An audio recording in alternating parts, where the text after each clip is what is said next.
symptoms can range from mild to light fatigue.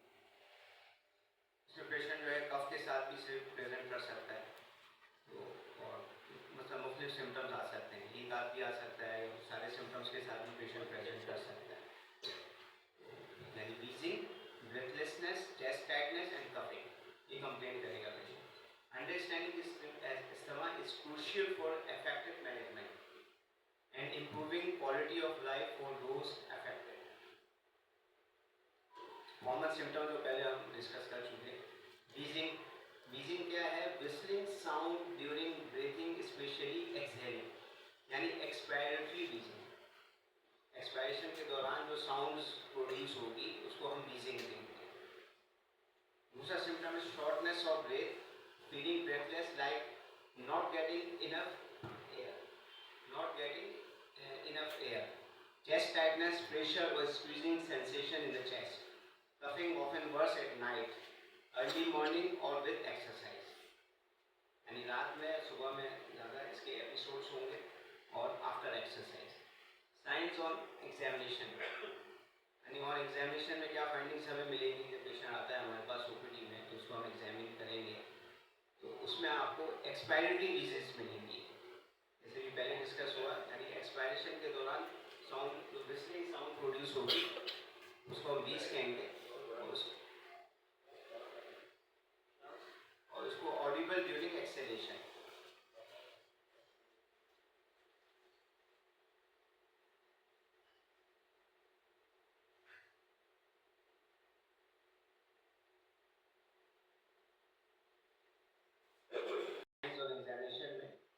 Prolonged expiration, breathing out takes longer than usual. Accessory muscles, use neck, chest muscles to breathe. Tachypnea, यानी rapid breathing rate. Normal breathing जो होती है, जो breathing rate होता है वो 16 to 18 beats per minute होता है. तो इसमें tachypnic होगा पेशेंट और rapid breathing rate होगा उसका more than 20-25 इस तरह. Reduce peak flow, lower than normal lung function management. ये peak flowmetry होती है, ये एक इंस्ट्रूमेंट होता है, उससे जो है ऑब्स्ट्रक्शन को मॉनिटर किया जाता है कि कितनी लेवल की ऑब्स्ट्रक्शन है, क्या सीवियरिटी है समय में, तो उसको ये peak flowmetry कहते हैं. और दूसरा जो है वो जो आखिरी है साइलेंट चेस्ट, यानी उसमें जो है वो जो सीवियर और लाइफ थ्रेटनिंग एस्थमा है वो प्रेजेंट करेगा साइलेंट चेस्ट के साथ, यानी आपको कोई साउंड जो है ना उसको ऑस्कल्टेट नहीं होगी.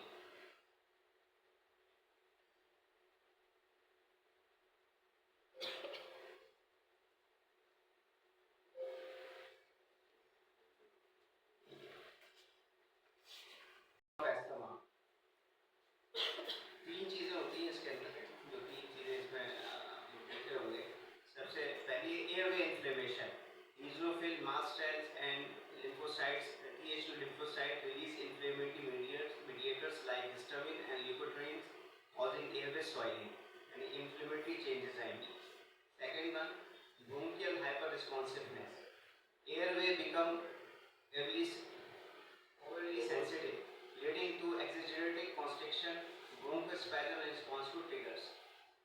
It's a reversible airway obstruction. The combination of inflammation and bronchospasm narrows the airways, making breathing difficult, but it's typically reversible. ये reversible होता है, यानी in between the episode patient जो है बिल्कुल नॉर्मल हो जाएगा, कोई इसको कंप्लेन नहीं होती. इसके बाद COPD के अंदर जो है वो irreversible चेंजेस होती हैं, irreversible जो उसके अंदर जो चेंजेस आती हैं वो irreversible होती हैं, और एस्थमा में जो है वो रिवर्सिबल होती है.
strategies for asthma management in adults and children age 6 years and older. These steps guide treatment based on symptom severity and control, aiming for optimal asthma control. Step 1, mild occasional. As needed, low dose ICS plus formoterol. Alternatively, regular low dose ICS plus as needed SABA, short acting beta agonist. Step 2, low dose maintenance. Low dose ICS maintenance or as needed ICS formoterol. Step 3, ICS plus LABA. Low dose ICS plus long acting beta 2 agonist यानी LABA. Step 4, medium dose ICS LABA. Medium dose ICS LABA maintenance with as needed ICS formoterol reliever. Step 5, severe or uncontrolled high dose ICS LABA plus additional control is the gamma biologics or oral corticosteroids. Non-pharmacological management, allergen avoidance, smoking cessation, weight reduction, annual influenza vaccine, pneumococcal vaccine, asthma action plan. Potential complication, respiratory failure, status asthmaticus, severe unresponsive attack, pneumothorax, airway remodeling, chronic inflammation changes, medication side effects, especially from steroids.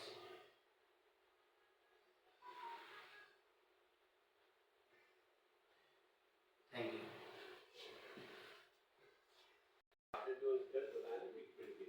तो अपने आप सीख रहे हैं, थोड़ा सा detail में celebrate करें। हम जो डेली रूटीन माइल्ड मॉडरेट और सीवियर, ये हमें थोड़ा सा एसेस करना पड़ेगा। पेशेंट को माइल्ड मॉडरेट और सीवियर क्या उसके इस कंप्लेंट के साथ पेशेंट आ रहा है वो एसेस करना पड़ेगा। माइल्ड के साथ तो हम उसको जो है वो जैसे इसमें इन्होंने जीना गाइडलाइन में कहा कि steroid ICS low dose ICS और फॉर्मोटेरॉल हम दे सकते हैं। What is ICS? Inhale corticosteroids. और फॉर्मोटेरॉल क्या है ये तो पता ही होगा आप लोगों को।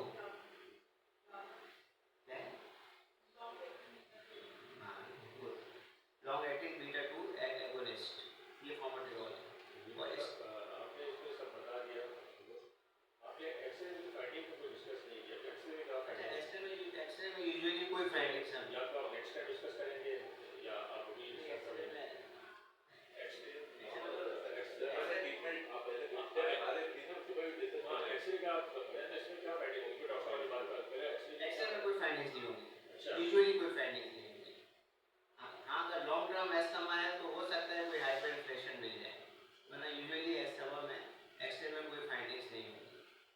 अच्छा, इसमें एक चीज रहेगी, इसमें कॉजेज आपने डिटेल में बताया। कॉजेज क्या क्या हो सकते हैं एस्थमा की? हाँ मतलब ये अगर आपको याद नहीं डिस्कस कर लेते हैं। आप बताएं तो आप लोग बताते हैं क्या ट्रिगर्स जिसमें हाँ जो ट्रिगर क्या क्या हो सकता है? बहुत सारे एलर्जेंस हो सकते हैं। डस्ट है और स्मोकिंग तो है, ऑक्यूपेशनल हो सकता है जो ऑक्यूपेशनल ऐसे केमिकल्स की जगह में काम कर रहा हो। ऑक्यूपेशनल भी हो सकता है, लेकिन वो इंटरसेशन लंग डिजीज की तरफ ज़्यादा जाएगा। ऑक्यूपेशनल होगा तो सीओपीडी इंक्लूड हो सकता है। नहीं सीओपीडी के साथ डिफरेंट सीओपीडी और ओनली सिंपल कफ के साथ दूसरा ये एलर्जिक एलिमेंट भी हो सकता है, एटोपी जिसे कि हम कहते हैं। देखिए 50% तो एलर्जिक एलिमेंट होता है, आईजी मेडिएटेड। ठीक है। अच्छा, इसमें एक कॉम्प्लिकेशन रहती है एस्थमा की, एबीपी है, एलर्जिक ब्रोंकोपल्मोनरी एस्परजिलोसिस। ये एक कॉम्प्लिकेशन है जिसमें हमें जो है आईजी स्पेशल फंगल टेस्ट वगैरह करवाना पड़ता है और उसमें एंटी फंगल स्टार्ट करना पड़ता है, लेकिन बस 6 मंथ। क्यों होता है? क्या रीजन है? पेशेंट इम्यूनो कॉम्प्रोमाइज हो जाता है और स्टेरॉइड की वजह से, क्रॉनिक स्टेरॉइड्स इसकी वजह से मोस्ट लाइकली इसी वजह से हो सकता है। अरे एक चीज आपने इसमें डिस्कस की कि कोई साइन नहीं मिलेगा, मतलब साइलेंट चेस्ट, ये तो फिर सीवियर, ये पेशेंट को तो हॉस्पिटलाइज करना होगा। कैसे रूल आउट करेंगे? इसको एस्मा के अंदर हो रहा है कि साइलेंट चेस्ट तो एस्थमा की साउंड नहीं होगा, डायरेक्ट साउंड नहीं मिलेगी आपको मोस्ट लाइकली। बाकी हिस्ट्री वगैरह सामने आ रही है, हिस्ट्री वगैरह की रिपीटेड ब्रीदिंग के उसके बाद जो है वो जैसे साइलेंट है सीवियर उसके साथ आएगा। अरे एक चीज और मैं पूछना चाह रहा हूँ, what is the difference between expiry? अगर साहब ही पूछे ना, कोई और नहीं पूछे। एक्सपायरेटिव वीज एंड एक्सपायरेटिव वीज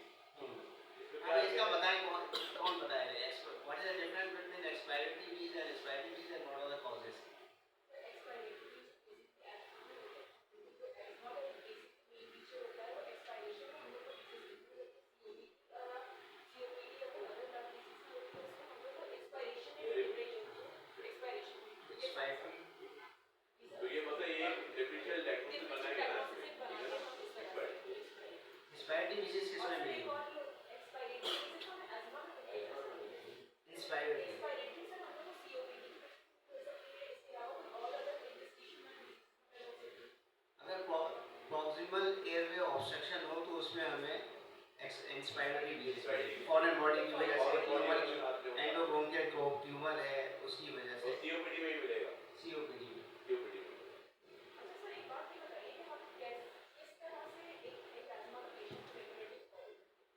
तो हम कैसे करेंगे कि एक development एक patient को और एक हम कैसे करेंगे और एक हिस्ट्री में कितने कितने इसमें कितने एपिसोड्स आ रहे हैं इसमें या एक होते हैं तो हम उसको ये development कैसे regulate एपिसोड्स पे डिपेंड करता है कितने एपिसोड्स हैं और अगर केस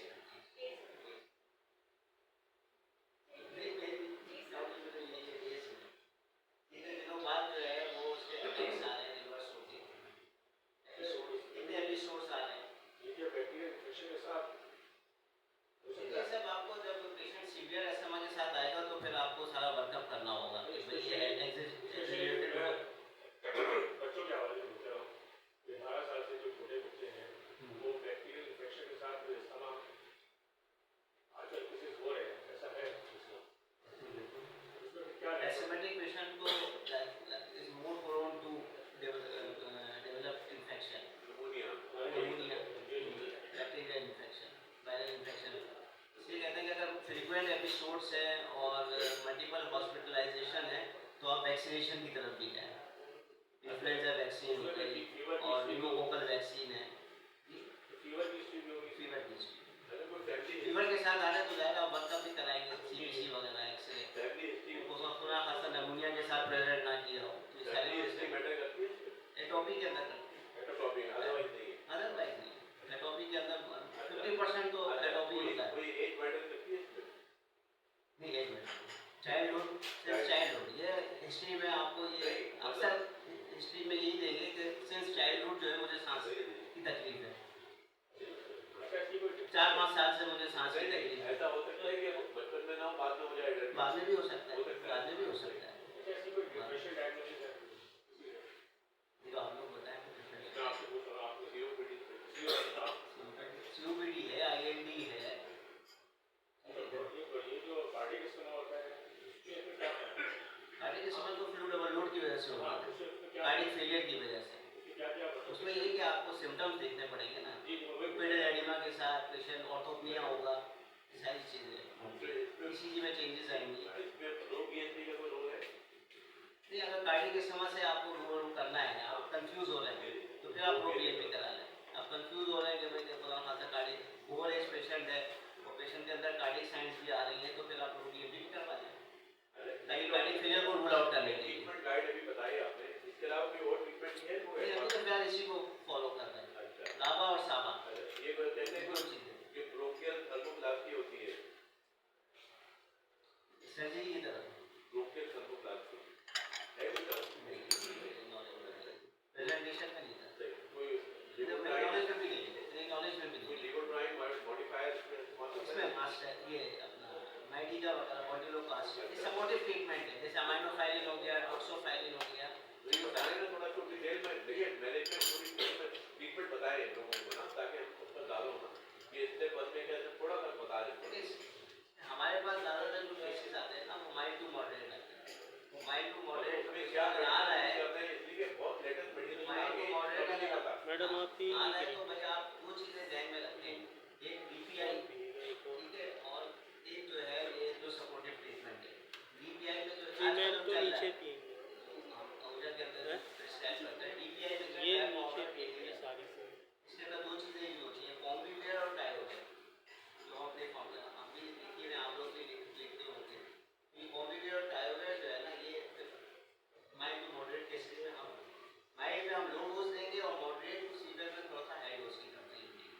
100/6 में आता है कॉम्बिवेयर और जो है 12/400 इसमें आता है इस टाइम में तो हम इसकी डोज को बढ़ा भी सकते हैं इसके अलावा जो है इनहेल में जो है इनहेलर की फॉर्म में फोस्टर इनहेलर हमारे पास आता है जिसमें यही फोस्टर इनहेलर में जो है वो क्या है फॉर्मेट्रोल होता है ये long acting beta adrenergic agonist है और साथ में जो है आईसीएस स्टेरॉइड है स्टेरॉइड जो है 200 400 और ये फॉर्मेट्रोल 6 और 12 के स्टैंड में आता है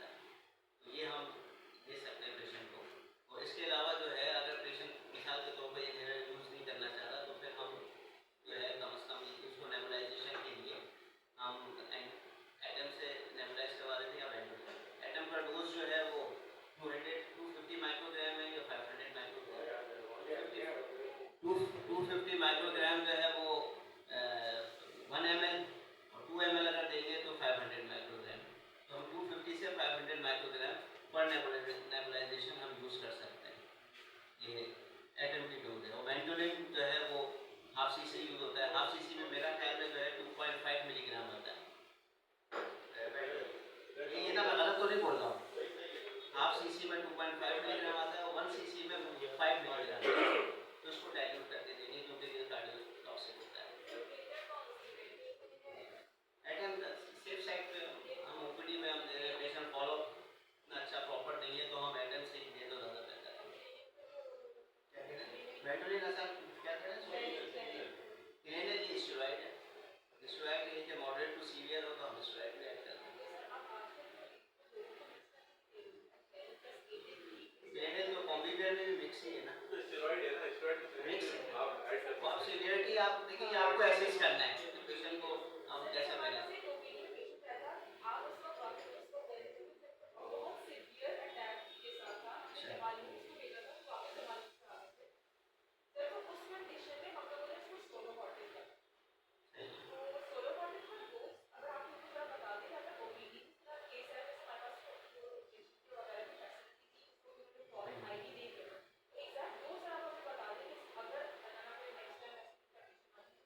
जैसे हम लोग जो दे रहे होते हैं ना वो 100 to 200 मिलीग्राम स्टेट डोज में दे सकते हैं।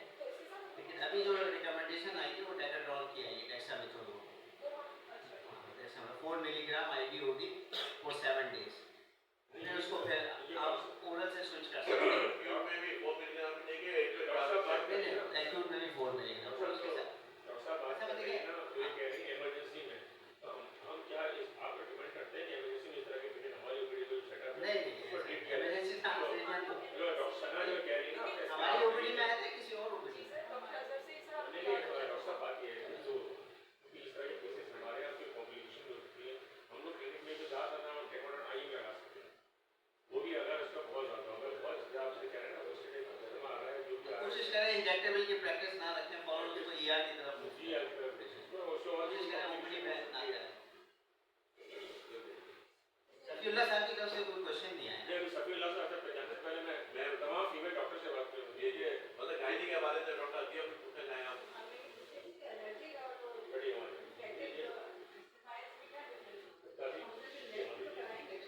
इन्फेक्टिव एस्टमा तो कोई टर्म है ही नहीं। इन्फेक्शन जो है वो एक्सेलरेट कर सकता है, उसकी सीवियरिटी को बढ़ा सकता है, ट्रिगर में आ जाएगा इन्फेक्शन। लेकिन ये क्या इन्फेक्टिव एस्टमा रिस्क फैक्टर में आ जाएगा, इन्फेक्शन की वजह से जो है एक्सेलरेशन हो सकती है। हाँ ऐसा अगर सीवियर उसके साथ आ रहा है तो बेसलाइन साइन कराएंगे, आयुष्मान स्पुटम कल्चर कराएंगे। अच्छा मैडम की तरफ से मैं एक सवाल पूछ रहा हूँ गायनी के बारे में, बताएं कि फर्स्ट ट्राइमेस्टर, सेकंड ट्राइमेस्टर और थर्ड ट्राइमेस्टर इनहेल की सूरत में first dose, second dose, third day में हम दे सकते हैं। इनहेलर सिर्फ इनहेलर देंगे या फिर स्टेरॉइड जैसे कह रहे हैं, अगर उधर बहुत ज़्यादा सीवियर आईवी भी दे सकते हैं, मगर ये एटोमेटिक यूज नहीं करवाएंगे, ये एटोमेटिक लॉन्ग एक्टिंग ये इसकी रिकमेंडेशन है। थर्ड एपिसोड से हो जाता है, फर्स्ट ट्राइमेस्टर में तो मसला आता है, फर्स्ट और सेकंड से तो क्या यूज करवाएंगे इनहेलर पोस्टर इनहेलर यूज़ करा सकते हैं, लेकिन अगर सेफ साइड पर है। एक्यूट के साथ आता है, पोस्टर में स्टेरॉइड भी है और ये स्टेटस के साथ पेशेंट आता है तो मेंटली की तो एफिकेसी है, लेकिन साइड इफेक्ट्स हैं। अभी इसको थोड़ा जैसे टीना गाइडलाइन में कहीं भी आपको सावा का अभी इसमें शायद लिखा है कि वैसे जिक्र नहीं है सावा, ये शॉर्ट एक्टिंग टीना एगोनिस्ट कहीं भी जिक्र नहीं है, लॉन्ग एक्टिंग यूज करें और साथ में जो है वो टेम्पलाइज करें इनहेल्स की फॉर्म में। डायरी में तो ब्रेडमिल किसी और उसके लिए यूज करते हैं ना,